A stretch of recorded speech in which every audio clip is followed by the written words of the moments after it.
2026 में सोयाबीन की ये नई वैरायटी ज्यादा पैदावार तो देगी ही, साथ ही में पीला मोज़ेक वायरस को आने से भी रोकेगी। तो किसान भाइयों, इस साल अगर आप सोयाबीन की खेती करने का सोच रहे हैं तो ये वैरायटी जरूर जान लें। और हाँ, साथ ही में हमें कमेंट में बताएं कि आपने पिछले साल सोयाबीन की किस वैरायटी की बुआई की थी।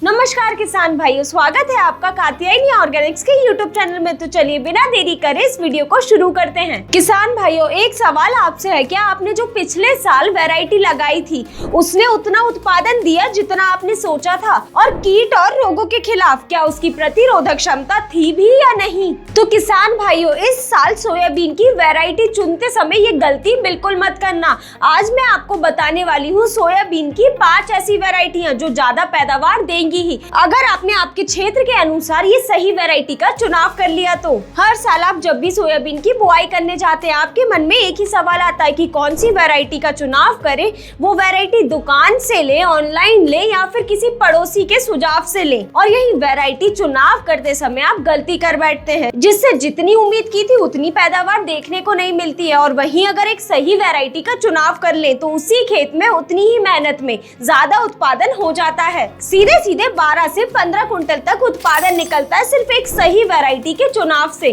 तो किसान भाइयों, जब भी आप सोयाबीन का बीज खरीद रहे हो, इन कुछ बातों का जरूर ध्यान रखें, जिसमें से कि सबसे पहली है रोग प्रतिरोधक क्षमता। आपने पिछले साल देखा होगा कि सोयाबीन की फसल में येलो मोज़ेक वायरस यानी कि ये पीला मोज़ेक वायरस, फ्रॉग आई, पत्ती धब्बा जैसे रोग काफी ज्यादा देखने को मिले थे। और इन रोगों के आने का कारण कहीं ना कहीं वैरायटी पर भी निर्भर था, क्योंकि सोयाबीन के किसानों ने प्रति कुंटल उत्पादन को देखकर वैरायटी का चुनाव कर लिया था, लेकिन ये नहीं देखा था कि उस वैरायटी की रोग प्रतिरोधक क्षमता कैसी है, जिस वजह से काफी भारी मात्रा में नुकसान देखने को मिला था। तो आप इस साल जो भी वैरायटी का चुनाव कर रहे हैं उसे जरूर जांच लें। खास तौर पर ये जरूर देखें कि जो भी वैरायटी आप चुन रहे हैं वह सोयाबीन में पीला मोज़ेक वायरस के खिलाफ रेसिस्टेंट है या नहीं। दूसरी बात है पकने की अवधि। जब भी आप सोयाबीन की वैरायटी का चुनाव कर रहे हैं तो ये जरूर ध्यान में रखें, आप 90 से लेकर 110 दिन की अवधि के बीच में पकने वाली वैरायटी का चुनाव करें। ज्यादा से ज्यादा आप 120 दिन वाली वैरायटी को उपयोग में लें। ज्यादा अवधि वाली वैरायटी अपने यहाँ के मौसम के हिसाब से ठीक नहीं बैठती है, तो हर साल के होने वाले नुकसान से बचने के लिए आप 90 से 120 दिन तक की वाली वैरायटी का ही चुनाव करें। तीसरी और सबसे जरूरी बात, कभी भी पुरानी वैरायटी को ना लगाएं, क्योंकि पुरानी वैरायटी की रोग प्रतिरोधक क्षमता उतनी अच्छी नहीं होती और ना ही उतना अच्छा उत्पादन देखने को मिलता है।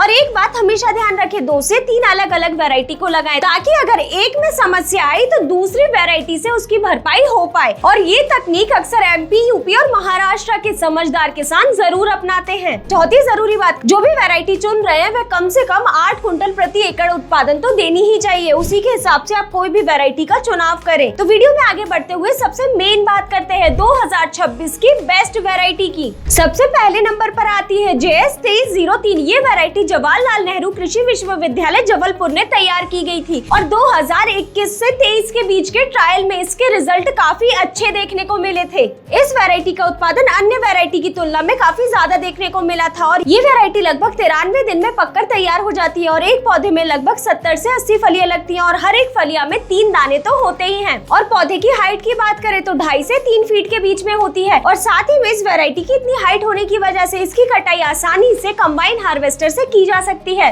JS 2303 वैरायटी के फूल बैंगनी रंग के होते हैं और साथ ही में इसकी फलियों पे रुए से दिखाई देते हैं। और साथ ही में किसान भाइयों, चारकोल रॉट, एंथ्रेक्नोज और येलो मोज़ेक वायरस के खिलाफ इसकी मध्यम रोग प्रतिरोधक क्षमता है। ये वैरायटी मुख्यतः मध्य प्रदेश, उत्तर प्रदेश, गुजरात, महाराष्ट्र जैसे क्षेत्रों के लिए तैयार की गई थी। और वहीं इस वैरायटी के बीज दर की बात करें तो आप इसका बीज 30 किलो प्रति एकड़ के हिसाब से उपयोग में ले। और साथ ही में जब भी आप इस वैरायटी की बुआई करने जा रहे हो तो कतार से कतार की दूरी लगभग 30 सेंटीमीटर रखें। अब बात करते हैं दूसरी सबसे बढ़िया वैरायटी की। ये वैरायटी की चर्चा पूरे देश में है और इस वैरायटी का नाम है NRC 150, जिसे सोयाबीन अनुसंधान इंदौर में तैयार किया गया है। इस वैरायटी को JS 9560 वैरायटी से ज्यादा अच्छा माना जाता है। इस वैरायटी की सबसे बड़ी पहचान ये है कि इसके फूल का रंग सफेद होता है और अक्सर किसान हमसे ये पूछते हैं कि सफेद फूल वाली सोयाबीन की वैरायटी बताएं। वही है NCR 150 वैरायटी की फलियां रुएदार होती हैं। अब आप सोच रहे होंगे कि फलियां रुएदार होने का क्या ही फायदा है, लेकिन किसान भाइयों, ये बात जानकर आपको हैरानी होगी कि सोयाबीन की जिन भी वैरायटी के फलियां रुएदार होती हैं उनमें रस चूसक कीट जैसे कि थ्रिप्स, माहू गेहूं आदि आसानी से हमला नहीं कर पाते हैं, जिस वजह से फसल में ये रस चूसक कीटों का खतरा भी कम रहता है। मतलब आप इसे ऐसा समझ सकते हैं कि सीधे सीधे कीटनाशक का खर्चा कम लगता है। और ये NRC 150 के एक पौधे में लगभग 80 फलियां लगती हैं। और वहीं इसके पकने की अवधि की बात करें तो 90 से 95 दिन में ये आसानी से पक जाती है, JS 9560 की तरह। वहीं अब बात करें पैदावार की तो 1 एकड़ से लगभग 12 से 15 कुंटल प्रति एकड़ तक का उत्पादन देखने को मिलता है। और अगर सही देखभाल की गई तो 16 से 17 कुंटल प्रति एकड़ तक भी उत्पादन मिलता है। और वहीं बीज दर की बात करें तो किसान भाइयों आपको इसका बीज दर भी 30 किलो प्रति एकड़ के हिसाब से ही रखना है। और कतार से कतार की दूरी की बात करें तो आप 12 इंच रखें।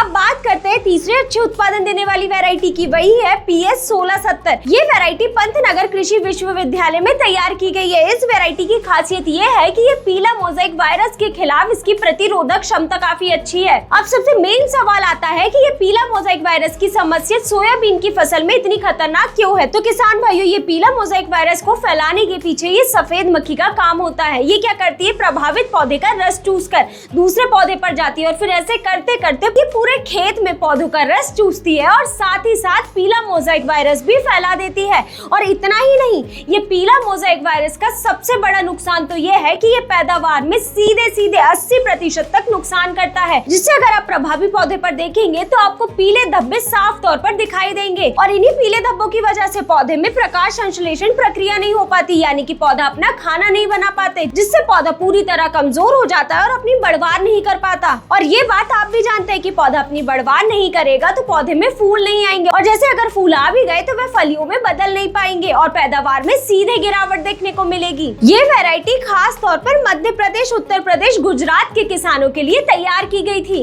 अब चौथी ज्यादा उत्पादन देने वाली वैरायटी की बात करते हैं, वही है NRC 136। ये वैरायटी IISR इंदौर में तैयार की गई थी, जिसे मध्य प्रदेश सरकार ने 2024 में मंजूरी दी थी। इस वैरायटी की पकने की अवधि 105 दिन की और वहीं इसके उत्पादन की बात करें तो 17 कुंटल प्रति हेक्टेयर के हिसाब से उत्पादन निकलता है। वहीं इस वैरायटी की खास बात तो यह है कि ये कम पानी में तैयार हो जाती है और साथ ही पीला मोज़ेक वायरस के खिलाफ इसकी मध्यम प्रतिरोधक क्षमता है। वहीं पांचवी और आखिरी सबसे जबरदस्त वैरायटी की बात करें तो वही है NRC 268। ये वैरायटी मुख्यतः 100 से 105 दिन में तैयार हो जाती है और इस वैरायटी की सबसे खास बात यह है कि ये पीला मोज़ेक वायरस के खिलाफ सहनशील है। तो जिन क्षेत्रों में पीला मोज़ेक वायरस की सबसे ज्यादा समस्या देखने को मिलती है तो वह इस वैरायटी का चुनाव कर सकते हैं, या फिर आप PS 1670 का भी चुनाव कर सकते हैं। तो किसान भाइयों यही थी संपूर्ण जानकारी कि सोयाबीन की वैरायटी कैसे चुने, किन किन बातों का ध्यान रखें और 2026 में कौन सी 5 नई वैरायटी हैं।